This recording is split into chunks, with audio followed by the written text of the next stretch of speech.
வணக்கம். இது உதயன் வலையொலியின் காலை நேர செய்திகள். செய்தி தொகுப்பு உதயன் டிஜிட்டல் செய்தி பிரிவு செய்திகளோடு நான் புஷ்கரணி ரவீந்திரன். முதியவர் ஒருவரின் கழுத்திற்குள் ஆழமாக பாய்ந்த கூரிய தடி வவுனியா மருத்துவர்களின் முயற்சியால் அகற்றப்பட்டுள்ளது. மருத்துவ உலகில் நிகழ்ந்த அரிதான அறுவை சிகிச்சைகளில் ஒன்றாக இந்த சம்பவம் பதிவாகியுள்ளது. கழுத்தில் ஒரு பக்கமாக குத்திய கூரிய தடி மறுபக்கம் வந்த நிலையில் முதியவர் ஒருவர் ஆபத்தான நிலையில் வவுனியா மருத்துவமனையில் நேற்று சேர்க்கப்பட்டார். அவருக்கு நேற்று அறுவை சிகிச்சைகள் மேற்கொள்ளப்பட்டன. உணர்வு நீக்கவியல் மருத்துவ நிபுணர் நாகேஸ்வரன் தலைமையிலான மயக்க மருந்து அணியினருடன் இணைந்து சத்திர சிகிச்சை நிபுணர் ரஜீவ் நிர்மலசிங்கம் தலைமையிலான குழுவினர் நீண்ட நேரம் மேற்கொண்ட அர்ப்பணிப்பான முயற்சியின் விளைவாக அந்த தடி அகற்றப்பட்டுள்ளதுடன் அந்த முதியவரின் உயிரும் காப்பாற்றப்பட்டுள்ளது.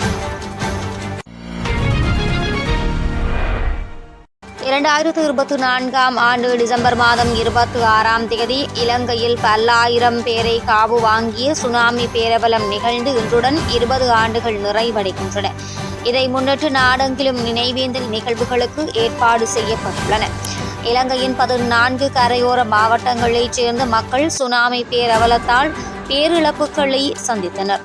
தேசிய தரவுகளின் அடிப்படையில் 35,322 பேர் இந்த பேரிடரால் உயிரிழந்தனர். அதிகபட்சமாக அம்பாறை மாவட்டத்தில் 10,436 பேர் உயிரிழந்துள்ளனர். வடக்கு கிழக்கு மாகாணங்களிலும் பாரிய அளவில் உயிரிழப்புகள் ஏற்பட்டன. சுனாமி அனர்த்தத்தால் உயிரிழந்த இலங்கையர்களை நினைவுகூரும் வகையில் இன்று புதன்கிழமை காலை 9:25 மணி முதல் 9:27 வரை நாடு முழுவதும் 2 நிமிடம் மௌன அஞ்சலி செலுத்துமாறு மக்களிடம் கோரிக்கை விடுக்கப்பட்டுள்ளது. அத்துடன் சுனாமி போன்ற பேரிடர்களில் இருந்து தற்காத்து கொள்ளும் விதமாக இலங்கையில் பிரகடனப்படுத்தப்பட்ட தேசிய தற்காப்பு தினமும் இன்று கடைபிடிக்கப்படவுள்ளது.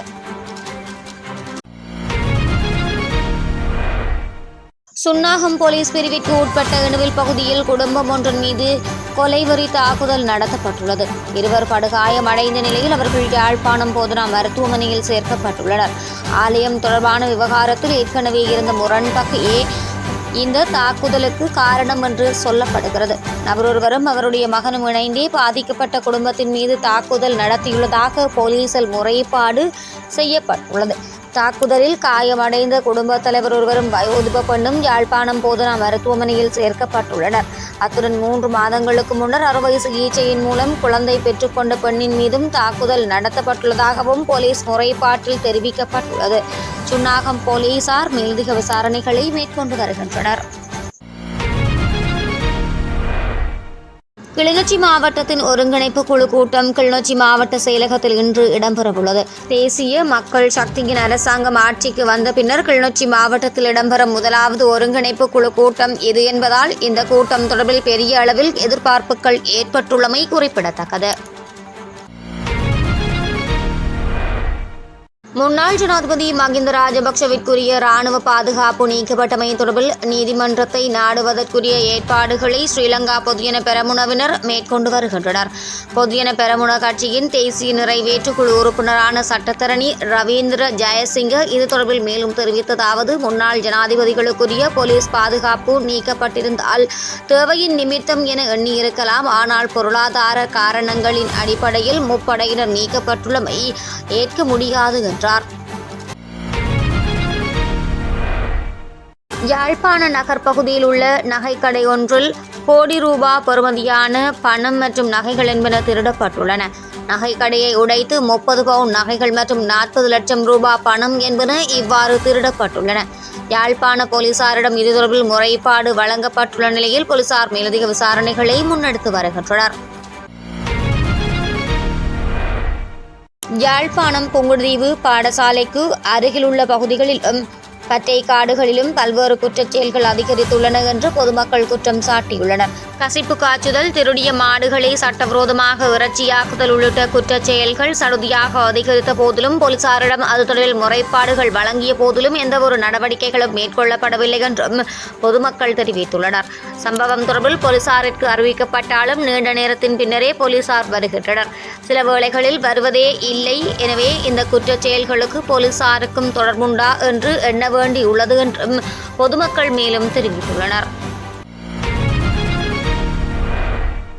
ஜனாதிபதி அனுரகுமார திசாநாயக்கவின் இந்திய பயணத்தின் போது ரகசிய ஒப்பந்தங்கள் ஏதாவது கைச்சாத்தாகினவா என்பது தொடர்பிலும் ஜனாதிபதியின் சீன பயணம் தொடர்பிலும் கேள்விகளை அடக்கிய பிரதான எதிர்க்கட்சியான ஐக்கிய மக்கள் சக்தி தயாராகி வருகின்றது என அறிய முடிகிறது. ஜனாதிபதியின் இந்திய பயணத்தின் போது கலந்துரையாடப்பட்ட விடயங்கள் தொடர்பில் வெளிவிவகார அமைச்சர் விஜித ஹேரத் ஊடக சந்திப்பை நடாத்தி தெளிவுபடுத்தியிருந்தார். இலங்கையின் அரச ஊழியர்களுக்கு இந்தியாவில் பயிற்சி வழங்குவது உட்பட 2 புரிந்துணர்வு ஒப்பந்தங்கள் மட்டுமே இந்த பயணத்தின் போது கைச்சாத்திடப்பட்டன என்று அவர் சுட்டிக்காட்டியிருந்தார். அத்துடன் எட்கா ஒப்பந்தம் தொடர்பில் பேச்சுக்களை முன்னெடுப்பதற்கு இணக்கம் காணப்பட்டது எனவும் வெளிவிவகார அமைச்சர் குறிப்பிட்டிருந்தார். இதை அடுத்தே இந்திய பயணத்தின் போது ரகசிய ஒப்பந்தங்கள் ஏதும் கைச்சாத்தாகினவா என்பது தொடர்பில் கேள்விகளை எழுப்ப பிரதான எதிர்க்கட்சி தீர்மானித்துள்ளது. எட்காவிற்கு எதிராக முன்னர் போர்க்கொடி தூக்கியிருந்த ஜேவிபியினர் தற்போது அதனை ஏற்க தயாராகி வருகின்றனர் என எதிரணியினர் குற்றம் சாட்டியுள்ளனர். எட்காவை மறைமுகமாக ஏற்கும் வகையில் இலங்கை இந்திய சுகாதார வர்த்தக உடன்படிக்கையை மறுசீரமைப்பதற்கு ஏற்பாடுகள் இடம்பெற்று வருகின்றன எனவும் குறிப்பிடப்பட்டுள்ளன. எனவே எதிர்வரும் நாடாளுமன்ற அமர்வில் அது தொடர்பிலும் கடுமையான விவாதங்கள் இடம்பெறும் என்று எதிர்பார்க்கப்படுகிறது.